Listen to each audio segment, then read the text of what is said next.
A judge, rather than a jury, will now determine the outcome in a case against a suspect in Fall River, accused of stabbing and running over a 17-year-old girl in 2022.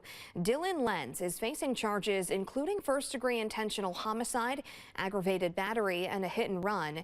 He was 17 years old at the time. Originally, Lenz was scheduled for a jury trial next month, but now prosecutors and the defense have agreed to a court trial, which allows a judge to determine a verdict rather than a jury. And that court trial is scheduled to last 2 days, starting on June 19th.